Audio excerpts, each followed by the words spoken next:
बिस्मिल्लाहिर्रहमानिर्रहीम अल्लाहुम्मा सल्लि अला मुहम्मद व अंज़िल मक़्सदुल मुक़र्रब इंदका यौमल क़ियामह रब्बी यस्सिर वला तुअस्सिर व तम्मिम बिल खैर। आज हम पढ़ेंगे बैंकिंग ऑफ अ रोड। ठीक है ना? तो बैंकिंग ऑफ अ रोड क्यों हम करते हैं? बैंकिंग ऑफ अ रोड इसलिए करते हैं, इसको सुपर एलिवेशन भी बोलते हैं, ताकि आप एक कर्व पे स्पीड ज्यादा रख पाए। ठीक है ना? अब दो चीजें हैं, जब भी आप एक कर्व पे होंगे तो आपको सेंट्रीपिटल फोर्स की जरूरत है। जब आप ये बैंकिंग बनाते हैं ना, उसकी वजह से आप देखेंगे कैसे आपके पास एक अलावा फोर्स बनता है। पहले हम डिस्कस करेंगे बैंकिंग ऑफ अ रोड में मैक्सिमम स्पीड कितनी हो सकती है विदाउट फ्रिक्शन। हाँ, फ्रिक्शन को कंसिडर विदाउट फ्रिक्शन। ठीक है ना? तो आपके पास ये गाड़ी है, ठीक है ना? इसको मैंने डॉट इसलिए बनाया ताकि फिगर आसान बने। एम जी यहाँ से है, एम जी, और नॉर्मल रिएक्शन यहाँ से है। ठीक है ना बेटा? अब आप देखेंगे नॉर्मल डायरेक्शन की मैं दो कंपोनेंट्स बनाऊंगा इसके। ये अब ये है थीटा, ये क्या है? थीटा। अगर ये थीटा है तो ये 90 डिग्री है, ये 90, तो ये कितना है? 90 माइनस थीटा। ठीक है ना? अब अगर ये आपके पास एक फोर्स दूसरा कंपोनेंट ये आ जाएगा। अगर ये 90 माइनस थीटा है तो ये थीटा है। अगर ये थीटा है तो ये 90 माइनस थीटा है, ये 90 माइनस थीटा तो ये थीटा है, तो ये थीटा आ जाएगा। है बात समझ? और रिपीट करता हूँ, ये थीटा है तो ये 90 डिग्री है, तो ये 90 माइनस थीटा है। ये और ये आपस में परपेंडिकुलर, तो अगर ये 90 माइनस थीटा है तो ये थीटा है। अगर ये थीटा है, ये और ये लाइन एन आपस में परपेंडिकुलर है तो ये 90 माइनस थीटा है। और ये और ये लाइन परपेंडिकुलर, तो अगर ये 90 माइनस थीटा है तो ये थीटा है। ये ही नहीं होता है बुक में लिखे, और बच्चा कभी कंफ्यूज होता है, अगर ये थीटा है तो ये कहां से थीटा आ गया, तो ये रीजन। तो ये बन जाएगा एन कॉस थीटा, और ये बन जाएगा एन। ठीक है बेटा मेरा? तो ये फिगर बन गई। तो जो सेंट्रीपिटल फोर्स है, कौन सा वाला कंपोनेंट सेंट्रीपिटल फोर्स के लिए रिस्पॉन्सिबल होगा? टुवर्ड सेंटर कौन सी है? Toward centre N sine theta, N sine theta. ठीक है ना? तो क्लियरली आप कह सकते हैं, clearly from the free body diagram, clearly from the free body diagram, तो क्या हम बोल सकते हैं? आपका एम कॉस थीटा किसके बराबर है? एम जी के। ठीक है ना? तो आप बोलेंगे एन बराबर किसके है? M G by cos theta. ठीक है बेटा? हो गया ये? हाँ। मोर ओवर, उसको बेटा कर दो डेस्क को।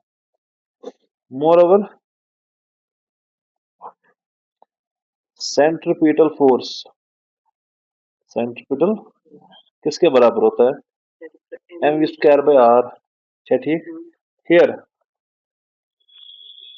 Centripetal force is given by, किसके बराबर है? N sine theta.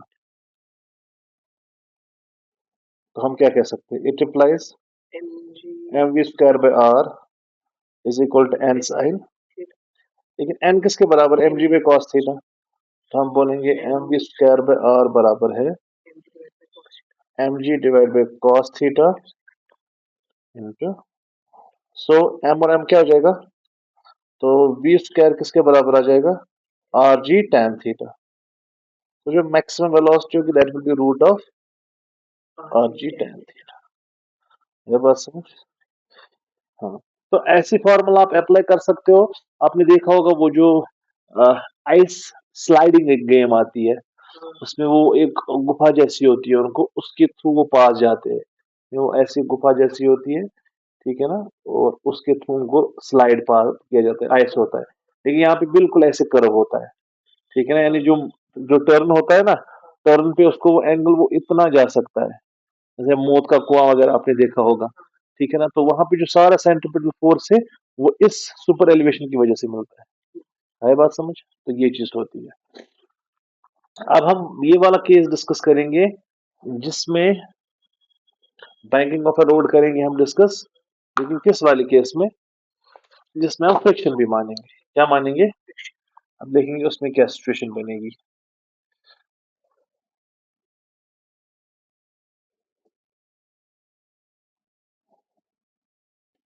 ये बॉडी है, ठीक है, और ये super elevation angle of elevation या सुपर एलिवेशन जो है, ये है थीटा। ठीक है ना? Banking of road.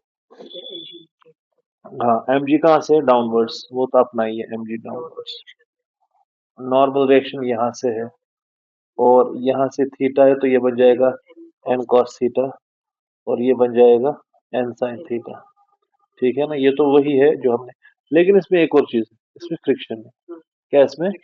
अब देखो ये इसको धकेलना चाहेगी अवे फ्रॉम द रोड, तो फ्रिक्शन जो होगी, फ्रिक्शन इस वाली मोशन को रोकेगा। फ्रिक्शन कहाँ से होगी? यहाँ से। फ्रिक्शन कहाँ से होगी? इसके दो कंपोनेंट्स बनेंगे, एक तो यहाँ से बनेगा, दूसरा यहाँ से बनेगा। है बात समझ? इसकी क्या बनेगी? यानी एक तो इसका कंपोनेंट मानेंगे अगर फ्रिक्शन होगी, स्टैटिक फ्रिक्शन की बात करूंगा क्योंकि उसको मूव नहीं करना चाहिए, तब तक ये हम देखेंगे। तो एक तो यहाँ पे ये थीटा है तो ये थीटा है, तो ये बन जाएगा यहाँ से एफ एस कॉस थीटा और ये बन जाएगा एफ एस। ठीक है ना, ये कॉन्सेप्ट आया समझ? क्योंकि थीटा ये है, थीटा कैसे? ये थीटा है, ये 90 डिग्री है, 90 डिग्री तो ये एफ एस है। तो इसका मतलब है नेट खेल क्या हो गया? नेट खेल ये हो गया कि एन कॉस थीटा जो आपका है वो बराबर आ रहा है एक तो M G plus F S sine theta, लेकिन जो एफ एस खुद है ना वो बराबर है mu S into N, mu S into. तो इसका मतलब है मैं ऐसे लिखूंगा, और इसका मतलब ये हुआ बेटा मेरा कि M cos theta is equal to M G plus mu S N sine theta. ठीक है, अब क्या करूंगा मैं? N cos theta minus mu S N sine theta किसके बराबर आएगा? M G. तो कॉमन क्या निकलेगा? एन निकलेगा कॉमन, तो cos theta minus mu S is equal to, तो इसका मतलब है एम किसके बराबर होगा?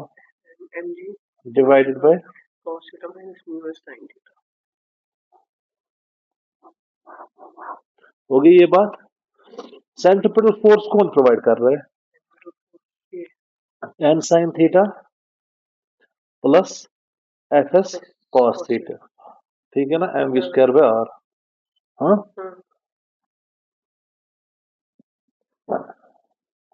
इसके बदले म्यू एस इंटू एन,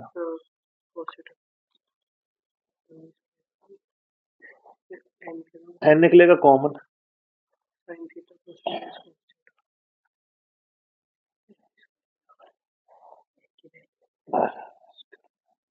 अब एन का क्या डालना है बेटा?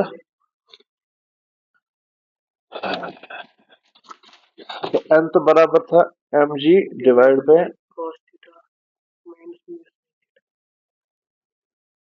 Into sine theta plus mu S cos theta.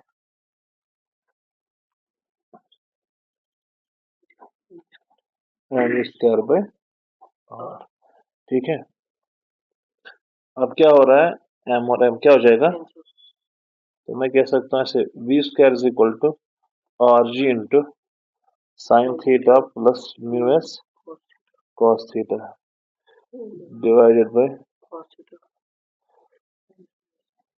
क्योंकि tan थीटा स्लोप का एक हमें एक इमेजिनेशन देती है कि स्लोप कितनी, इसलिए हम कोशिश करेंगे सबको किस में कन्वर्ट करने की, tan थीटा में। कैसे डिवाइड करेंगे? cos थीटा से, न्यूमरेटर को भी और डिनोमिनेटर को भी। tan theta plus mu S divide by 1 minus mu S tan theta. इसका मतलब है v बराबर हो जाएगा R G tan theta plus mu S divide by 1 minus mu S whole raise power 1 by 2। ये हो गया बैंक का रोड। और सेंट्रीपिटल फोर्स तो हमने इससे पहले वो डिराइव किया था ना, एम ए, सेंट्रीपिटल एक्सेलरेशन हमने डिराइव की थी वी स्क्वायर बाय आर, इसीलिए सेंट्रीपिटल फोर्स बराबर होता है M V square by R. अच्छा एक और चीज है, एक और केस में दिखाऊंगा। अगर मानो फ्रिक्शन ही खाली होगी तो करो पे कितनी मैक्सिमम वेलोसिटी आप कर सकते हो? तो ये तो कोशिश करेगा इसको यहाँ धकेल लेंगे, तो फ्रिक्शन कहाँ से होनी चाहिए? जितनी लिमिटिंग स्टैटिक फ्रिक्शन होगी वही सेंट्रीपिटल फोर्स के लिए रेस्पॉन्सिबल होगा। अच्छा ठीक, और इसका मतलब ये है, तो मैं कह सकता हूँ एम स्क्वायर बाय आर किसके बराबर होगा? That will be F L, that is M square by R किसके बराबर होगा? Mu L into N. और नॉर्मल रिएक्शन यहाँ पे किसके बराबर होती है? एम जी की। तो आप बोलेंगे एम स्क्वायर बाय आर बराबर होगा mu L into M G. M और एम क्या हो जाएगा? V square is equal to mu L R G V is equal to root of mu L R. इसका मतलब जितना कोएफिशिएंट ऑफ स्टैटिक फ्रिक्शन ज्यादा होगा या coefficient of limiting static friction ज्यादा होगा उतना आप हाई वेलोसिटी पे मूव कर सकते हैं। इसलिए नए टायर होने चाहिए। क्या होने चाहिए? नए टायर्स आप कर्व पे। और इसलिए जब बर्फ वगैरह हो या स्लिप हो तब क्योंकि फ्रिक्शन कम होती है इसलिए जब आप कर्व पे जाए तो आहिस्ता चलना चाहिए वरना आपकी गाड़ी स्किड होगी। ये आज के लिए काफी है। अस्सलाम वालेकुम व रहमतुल्लाह।